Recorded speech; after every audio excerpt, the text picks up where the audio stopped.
Acidity पेट जड़िबा बांती उठेबा हाकुड़ी आसीबा ए सबुर कारण कौन।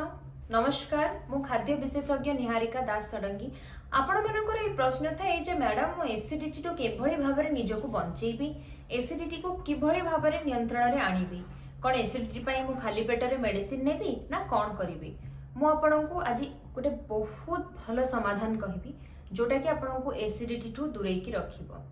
प्रथमे कौनसी रोग जोटा आपनकु होउची तार कारण को बाहर करके रखंतु। एसिडिटी आपनकु को कारण रो होउची किछिटा कारण मु आपनकु कहबी। प्रथम हैला आपण ठीक समय रे खाइबा खाउ नांती खाली पेट रे बहुत टाइम रहउचंती। तृतीय हैला खाइबा को प्रॉपर्ली माने भलो भाबरे चोबेई की खाउ नांती। चतुर्थ है जो खाद्य आपण बॉडी को सूट करूनी एबे पचारे आमे केमिति जानिबु आपण शरीर को सबुठु बेसी आपण छड़ा केही जाने नाहंती।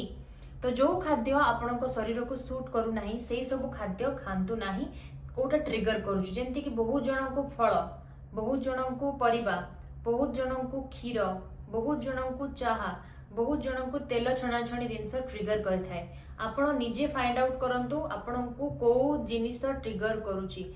सबुठु बड़ कारण फिफ्थ पॉइंट स्ट्रेस माइंड जदि सबु बेले स्ट्रेस रे रहइबो आपण देखिबे जेतले आपण रागी चंती आपण दुख रे अछंती आपणकर पेट काटिबा आरंभ होई जिवो आपणको पेट पेन आरंभ होई जिवो आपण बहुत कष्ट पाइबे खाई परिबेनी बांती हबो खाइबा पई इच्छा हबनी काहेकि ना आपणकर अंतनली गट आपणको माइंड सहित कनेक्टेड अछि।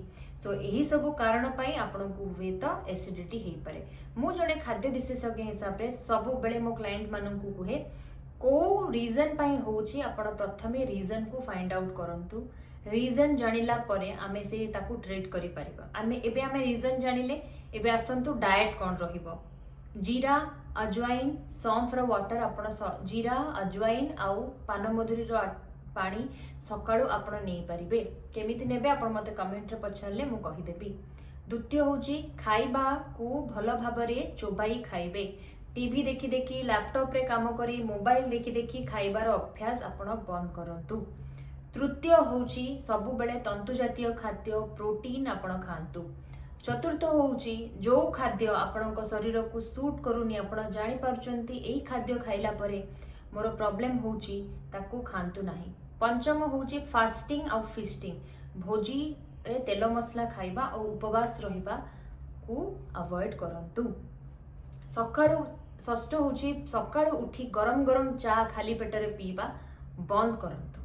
एतिकी दिनस आपण जदि करि परिबे एसिडिटी को आपण नियंत्रण रे निश्चिंत भाबरे आनी परिबे।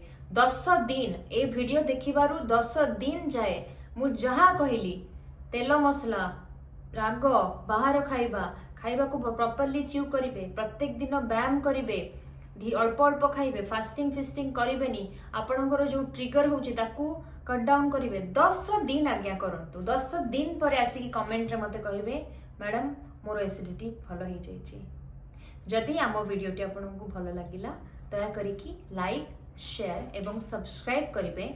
आपणकर भलो पाइबा आपणकर आम चैनल सहित जोड़ी हेबा बहुत जरूरी। मु सब बेले चेष्टा करछि आपण माननकु गाइड करिबी मोटिवेट करिबी सुस्थ रहिबा पई आहुरी भलो भलो वीडियो करिबी। आपनकु जो टॉपिक रे दरकार मते कमेंट रे जणाइबे आम चैनल को सब्सक्राइब करिवे। रहिली नमस्कार।